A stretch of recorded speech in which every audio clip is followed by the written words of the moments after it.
সম্মানিত গাইস, আসসালামু আলাইকুম রহমতুল্লাহ। আলহামদুলিল্লাহ। আপনারা কেমন আছেন? কমেন্টে অবশ্যই আমাকে জানাবেন। আমার এই ভিডিওটি ভালো লাগলে অবশ্যই আমার এই চ্যানেলটি সাবস্ক্রাইব করবেন, লাইক এবং শেয়ার দিয়ে পাশে থাকবেন। এটা আপনাদের কাছে আমার একটি অনুরোধ। আজকের আমার এই ভিডিওর ক্যাপশন হচ্ছে সাব্বাস বাঘের বাচ্চা হুমায়ুন কবির। হ্যাঁ বন্ধুরা, তাকে এভাবে আমি ধন্যবাদ জ্ঞাপন করছি। মুর্শিদাবাদের বহিষ্কৃত তৃণমূলের বিধায়ক জনাব হুমায়ুন কবির স্যারকে। তিনি বিশ্বকে বুড়ো আঙ্গুল দিয়ে দেখিয়ে দিয়েছেন যে মুসলমানদের ইমানি শক্তি কতটা মজবুত, মুসলমানরা ইমানি শক্তিতে কতটুকু বলিয়ান। তারা চাইলেই ইসলামের পক্ষে তারা সমস্ত কাজ করার জন্য প্রস্তুত।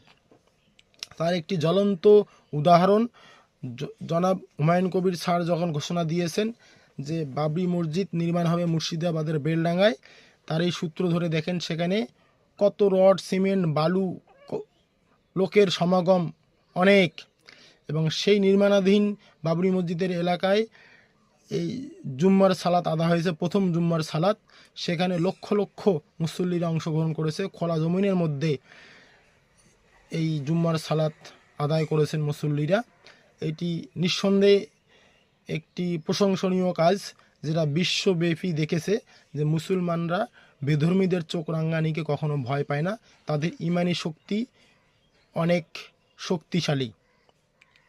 এবং এই হুমায়ুন কবির স্যার একটি কথা বলেছেন যে যারা মুসলমানদের উপর চোখ রাঙাবে তার সমুচিত জবাব আমরা দিব। আগে আমার ধর্ম, পরে আমার দল। আমার জাতিসত্তাকে কেউ আঘাত করবে, আমি তা ছাড়বো না। আগে আমি আমার জাতিসত্তাকে কিভাবে সহযোগিতা করা যায় সেটাই করব, তারপর হচ্ছে আমার দল। এই জন্য জনাব হুমায়ুন কবির স্যারকে হৃদয়ের গভীর থেকে আন্তরিক মোবারকবাদ, সালাম, শুভেচ্ছা এবং অভিনন্দন। স্যার, আপনি এগিয়ে যান। বিশ্বের সমস্ত মুসলমান আপনার সঙ্গে আছে, আপনি পিছপা হবেন না।